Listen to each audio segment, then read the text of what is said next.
Hello tout le monde, j'espère que vous allez bien. Aujourd'hui on se retrouve pour une vidéo qui me tient énormément à cœur et c'est une vidéo qui j'espère va toucher vos cœurs. Donc j'ai pas le temps de faire une longue intro, de toute façon j'ai pas envie, c'est mon témoignage, je vais vous raconter mon histoire de ma conversion au christianisme jusqu'au baptême il y a 2 jours. Donc je vous laisse avec le reste de la vidéo en fait tout simplement.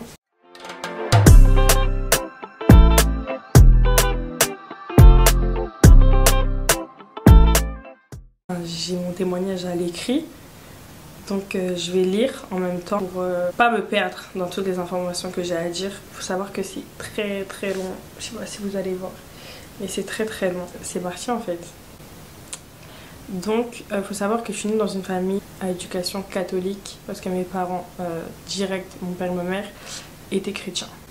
J'ai des membres de ma famille qui sont musulmans, comme la partie, presque toute la partie du côté de ma mère. Et donc j'ai baigné quand même dans l'islam à chaque fois que j'allais en Côte d'Ivoire. À la maison, on pratiquait pas de religion, on n'en parlait pas. Genre ce que je savais de Jésus, c'était ce que je voyais en cours de pastoral à l'école. Mais ça, on était un peu forcés, personne n'avait envie d'écouter. Donc en gros, on n'a jamais écouté. J'ai grandi entourée de copines musulmanes. Ça veut dire qu'en fait, les seuls repères religieux réellement que j'avais, c'était des repères islamiques. Pour moi, tous ceux qui croyaient en Dieu, en fait, ils étaient musulmans parce que le seul repère que j'avais au niveau de la pratique de la religion, au final, c'était l'islam. Quand je voyais les gens qui pratiquaient, qui parlaient de Dieu, c'était mes tantes par exemple en Côte d'Ivoire, et elles étaient musulmanes. Quand j'avais mes copines qui parlaient de religion, de Dieu et tout, c'est des musulmanes. Donc par mimétisme, à l'âge de 12-13 ans, je me suis convertie à l'islam. Je me complaisais dans l'idée de mettre un nom sur mes croyances et je me fondais dans le groupe, alors je ne me posais pas plus de questions. En fait, il faut savoir que du coup, j'avais l'impression d'avoir trouvé enfin ma voie, d'avoir trouvé qui était ce Dieu auquel je croyais. Donc j'étais bien comme ça en fait. Alors, j'ai rencontré le père de mes enfants. Évidemment, étant donné qu'il était musulman, au final, je me complaisais encore plus dans ça. Je me disais que c'était vraiment la bonne religion, que c'était le Dieu auquel je croyais. Mais j'étais toujours tiraillée un peu parce qu'au final, j'avais pas réellement de relation avec le Seigneur. En fait, je priais parce que je savais que Dieu existait, parce que je lui étais reconnaissante de tout ce qu'il faisait, mais je tissais pas en fait de relation avec Dieu, je tissais pas de relation intime avec Dieu. Et quand je eu mes enfants, je me suis pas posé plus de questions par rapport à eux en fait dans ma vie.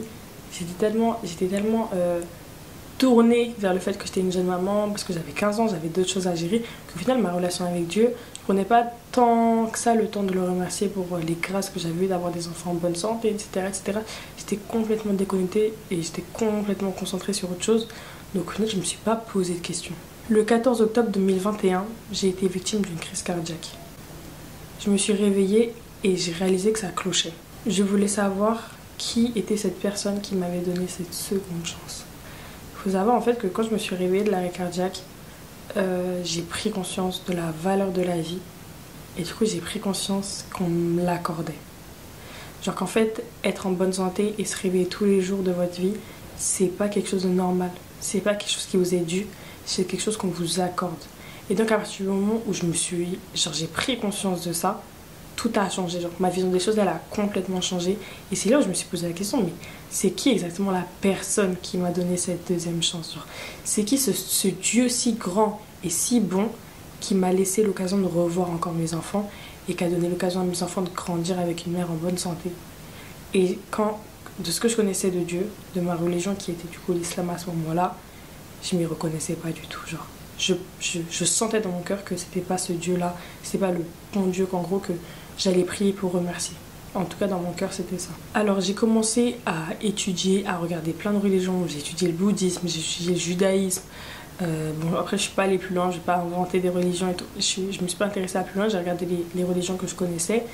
Et du coup j'ai demandé à une amie chrétienne que j'hébergeais des petites infos sur sa religion.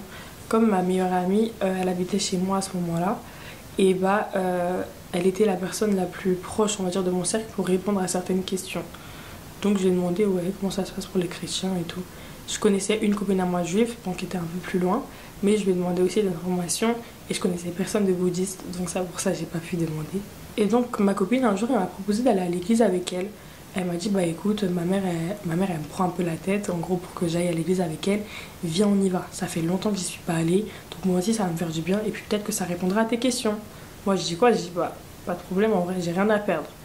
Donc on va à son église, il faut savoir que c'était un samedi et que c'était un séminaire. Donc pour ceux qui ne savent pas c'est quoi un séminaire, c'est en gros un pasteur d'une autre ville qui vient pour un temps, genre un week-end, souvent une semaine, pour du coup prêcher dans une église différente de la sienne. Donc on y va le samedi. Il faut savoir en plus que l'église de ma copine, c'est une église à majorité congolaise, angolaise. Et le pasteur qui venait, il venait de l'étranger et il parlait portugais. C'est un Angolais.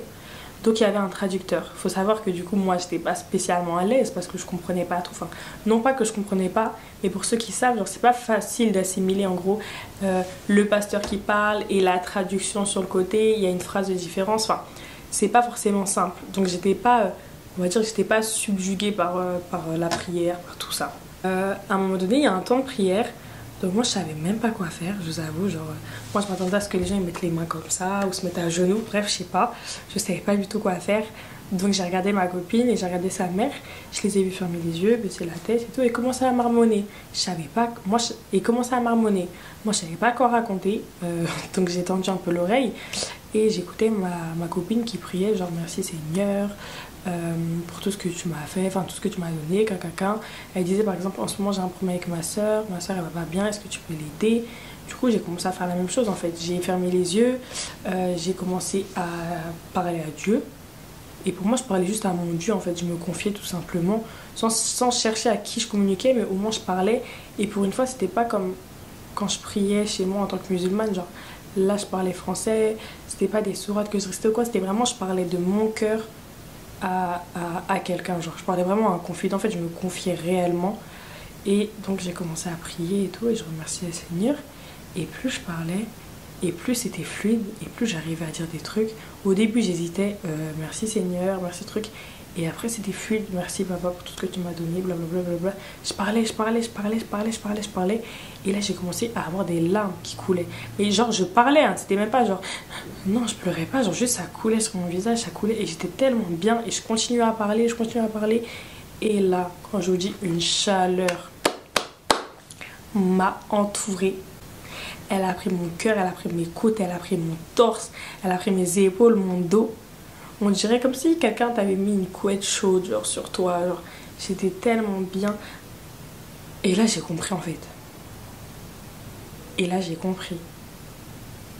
En fait c'était évident. Dans mon cœur c'était évident. Genre je pourrais même pas vous expliquer comment je l'ai compris parce que j'ai pas vu un miracle, j'ai pas vu, mais je le savais. Genre vous voyez là, si je vous demande votre prénom, vous allez me donner votre prénom. Moi je sais que je m'appelle Méliane. Je le sais, je suis persuadée, genre je m'appelle Méliane, genre c'est évident. Et bah la même évidence, elle touchait mon cœur sur le fait que Jésus c'était mon sauveur, genre. C'était évident, en mode j'étais là, mais comment meuf t'as pas vu ça avant en fait? Que c'est lui qui t'a sauvé.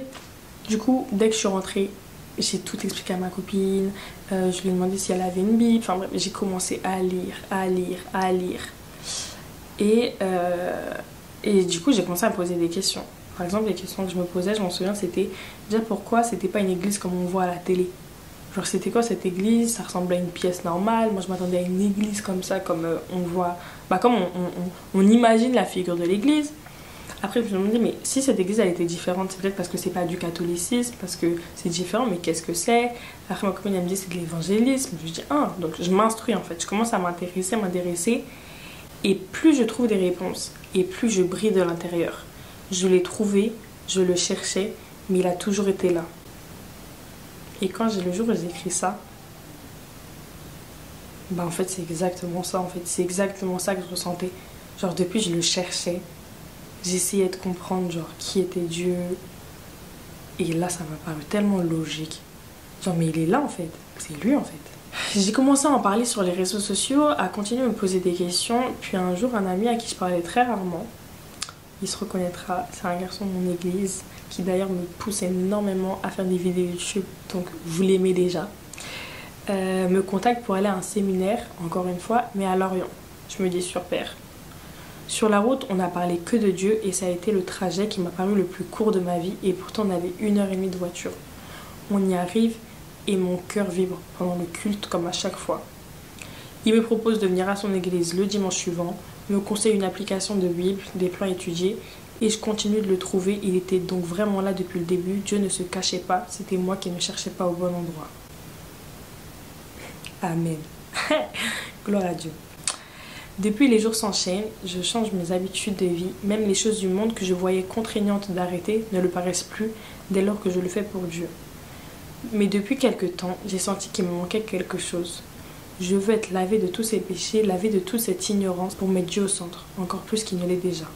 Et même si Dieu sait déjà ce qui se cache dans mon cœur, je veux que mes actes attestent de ma croyance et de mon dévouement pour lui.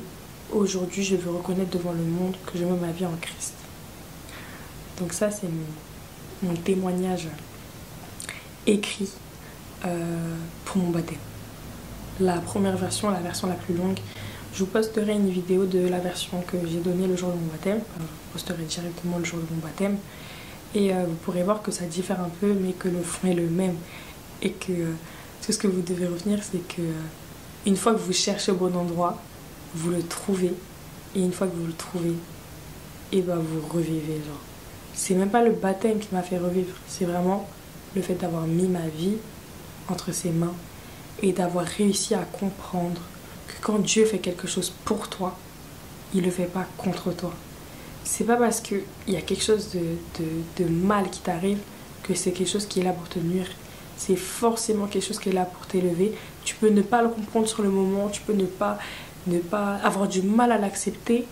Mais un jour ou l'autre, tu seras de l'autre côté de cette montagne qui te paraissait impossible à surmonter et tu comprendras à quel point ça t'a élevé. Donc maintenant, je vais vous parler de mon baptême.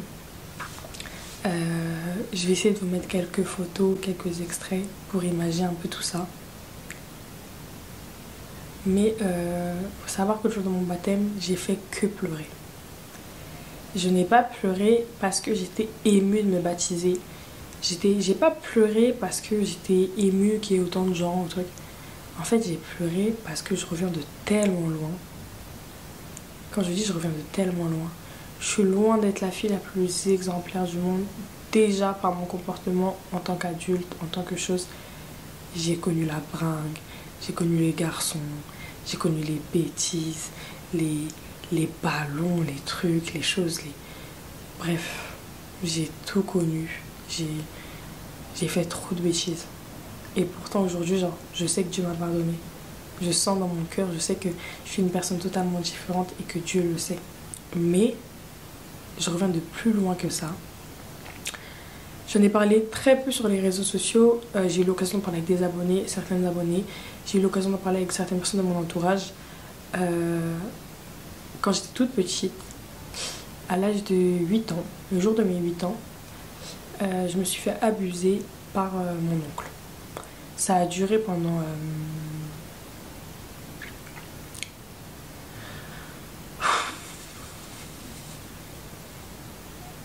Ça a duré pendant plusieurs années, jusqu'à l'âge de mes 12 ans, en gros. Et à cette époque-là, la seule solution que j'ai trouvée pour être en paix et avoir une famille que j'ai créée moi-même, une chose que j'ai faite, une chose dont je pourrais être fière, c'est de faire un enfant. Et par la grâce de Dieu, j'ai eu la plus belle chose qui me soit arrivée sur terre, c'est la naissance de mon fils. Et quand je vous dis sur les réseaux sociaux, à chaque fois, mes enfants, ils m'ont sauvé la vie. Vous êtes beaucoup à critiquer le fait que j'ai un enfant jeune sans réaliser à quel point c'est ce même enfant incroyable qui est mon fils qui m'a sauvé la vie. Malgré ça, malgré l'amour que je porte à mon enfant, malgré beaucoup de choses, j'ai été toujours chamaillée par des pensées très très sombres, vraiment très très sombres. Et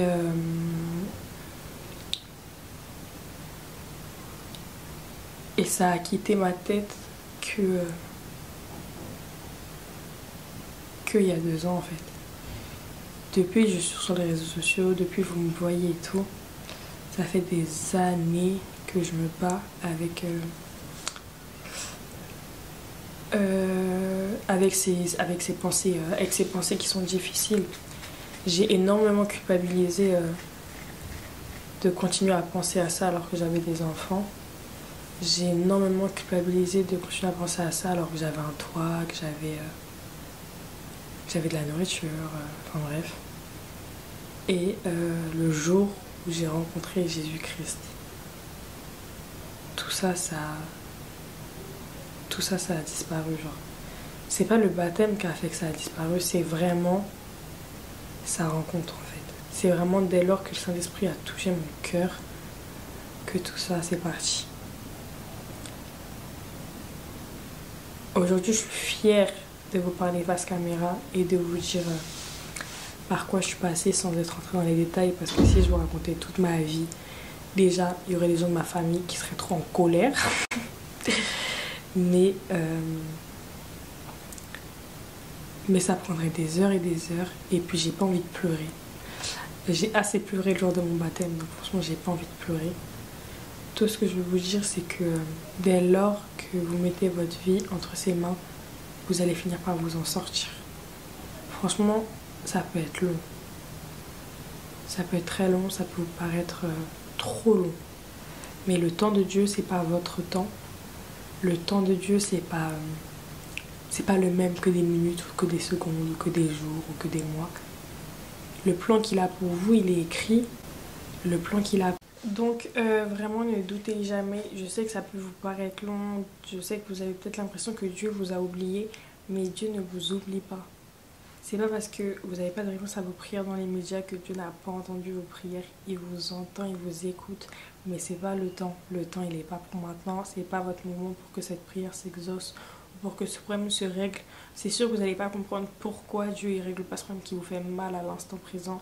Mais un jour ou l'autre, vous le comprenez, ou peut-être que vous ne le comprendrez pas, mais le jour où ça se réglera, vous serez en paix.